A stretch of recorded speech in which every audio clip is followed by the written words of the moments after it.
All right. Good morning, guys. Good morning. All right. So the stages of wealth. So before we get into talking about this, I got to preface this by saying, Ethan, will you stop moving around so much so that you don't distract me? by saying that, most people don't even think about the stages of wealth. They never even get to that level of analysis. Most of us, especially coming from American culture, are still hung up on, man, I can go get that brand new shiny car for $500 a month. I can get that new stereo, that new whatever, and just kind of spin without putting any thought into what's happening to our future every time we do that. And so this stuff here, for anybody coming from the American culture, in my humble opinion, is like way advanced shit. You know what I'm saying? So consider yourself like just one of the select few that you're even hearing about something like stages of wealth in people's lives. There are some other really important facts, and that is that 9 out of 10 millionaires today are self-made millionaires. They're millionaires by choice, which means that at some point along the path, they figured this stuff out that I teach you guys about. And they've made the choice, intentional decisions to sacrifice and to work harder, to bring in second incomes, working second jobs, probably sacrificing at some point family life, and being intentional about their careers. Maybe that means going back to school, whatever the case may be, risking their money in businesses, whatever. They've made a series of decisions though that they've chose to 10 years or 20 years down the road be financially free or be a millionaire, if that's what your definition is. There's lots of different definitions of financial freedom. Being a millionaire today is not what it was 30 years ago, frankly. And I know a number of millionaires that feel like it's really not that great. I know some millionaires that are very good with their money and will definitely be millionaires to the day they die and can live pretty much any kind of life they want to. And then I know other millionaires that live kind of like, most of American culture, where they just blow every dime they get, or just about, and they happen to just be playing at a bigger level. They're still playing though. They've never become serious about in the wealth game, so they're still playing. Although they're playing in millions instead of thousands or hundreds, they're still playing, right? So when you're born, you're obviously financially dependent, and the bad news is everybody has to start there. There's no way to avoid that. You can't, as a baby or a toddler, come right out of the womb being a financial giant, right? In fact, you can't even feed yourself and clean out your underwear. So you're not going to go out and make money, right? So that's the very first stage. This is can't survive without other people, including babies, children, animals, mentally challenged, aging parents and grandparents suffering from dementia, senility, etc. Stage 2 is financial solvency. Most people make it to stage 2. Not everybody does. I've got some people in my life I know that are still dependent. Even though they're adults, they're still dependent on other people.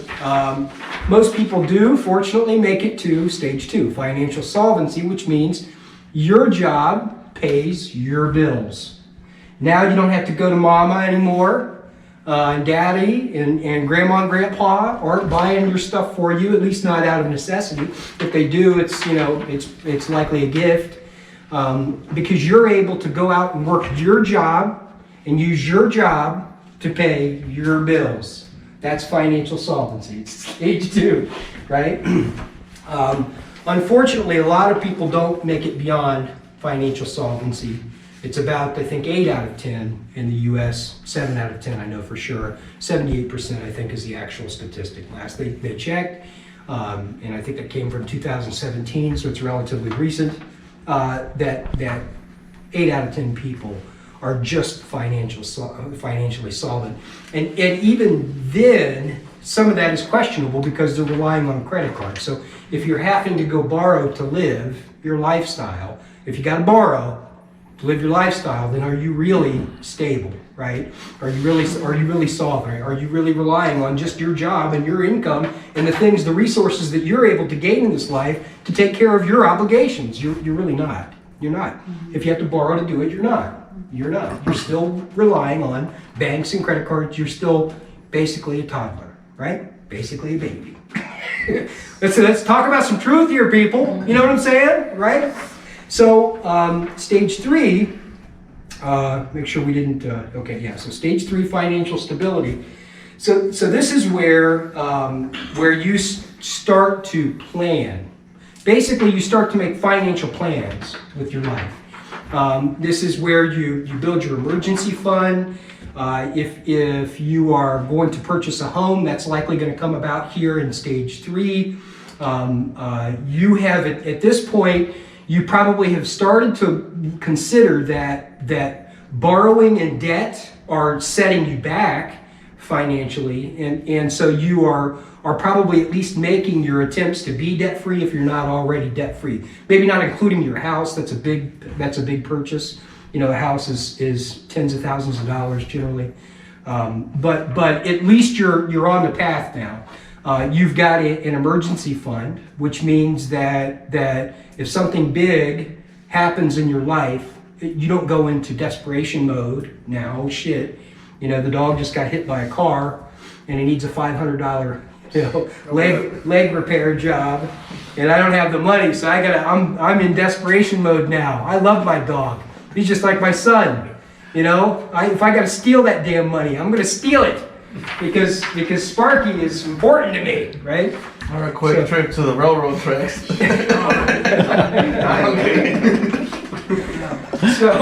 So this is where you start to think, okay, I'm going to get out of debt. I'm going to stop playing all these bank games here. I need to buy a home at some point. I'm going to be old one of these days. I'm not going to be able to work the same way and bring in the same income.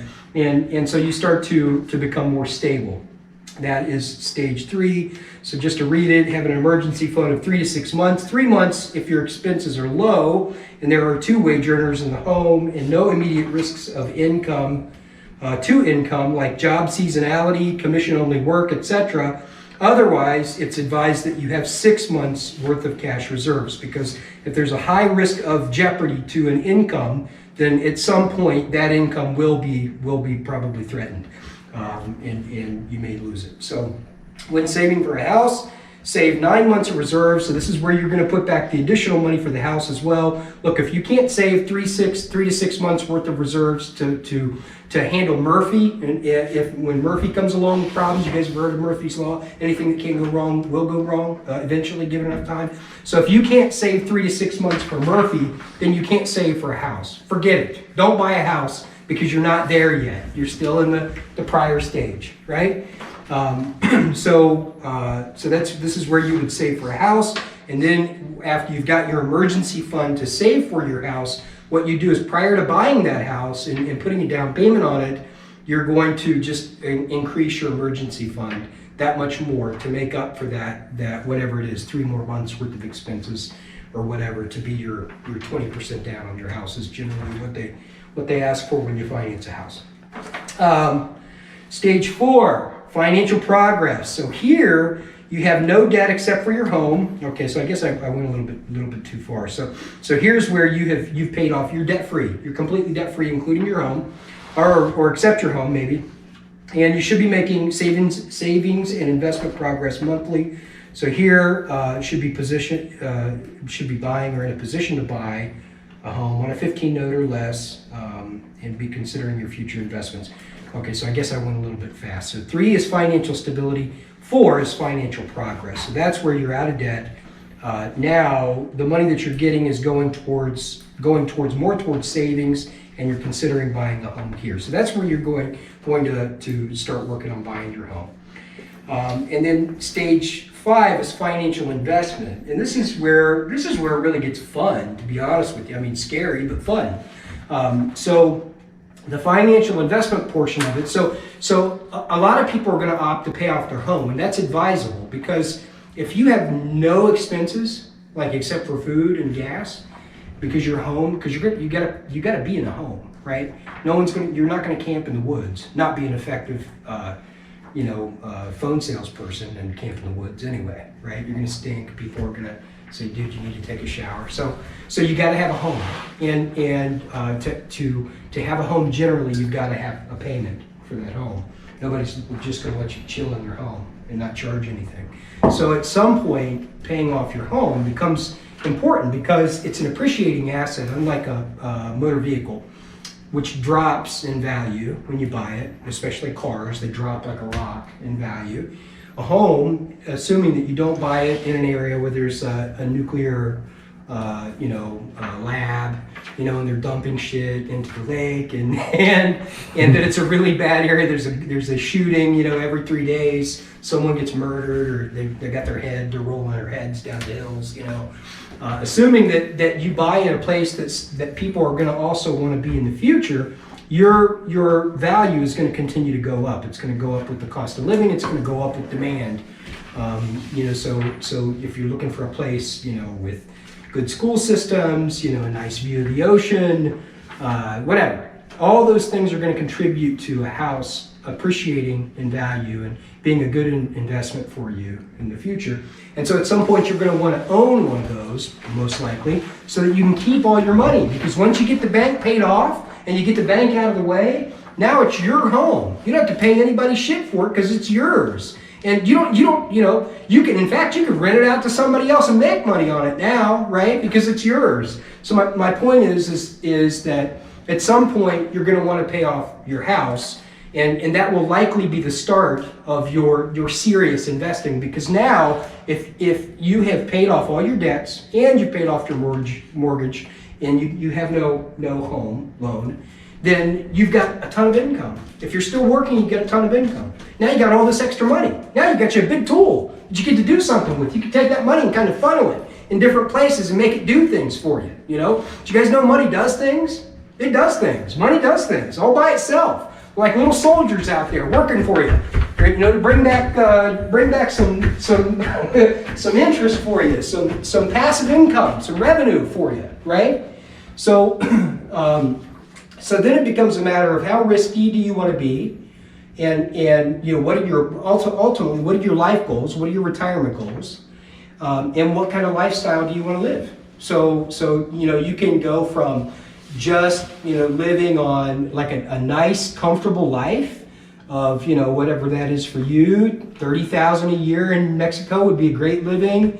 So if you've got 20 years of that saved up at $30,000 per year, or with your investments, with a conservative investment in a U.S.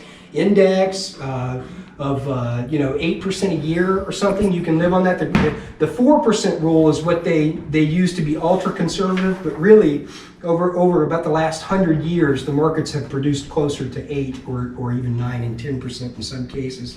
So in 8% to live on 8% of your investments, if you can do that for 20 or 25 years, and you don't ever at any point get a wild hair up your ass to go drop a bunch of money on a boat or something stupid, then theoretically you could live comfortably on that for quite a long time, right?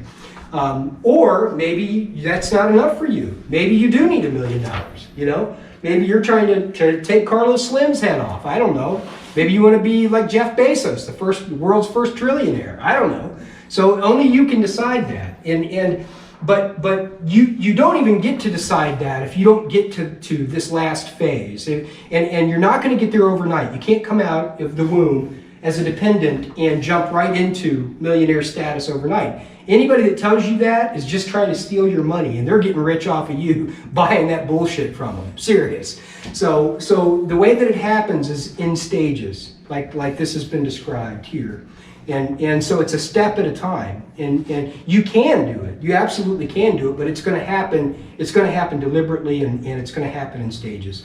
So, last example is if you want to buy a hot dog cart, it's going to cost you a couple $1,000s.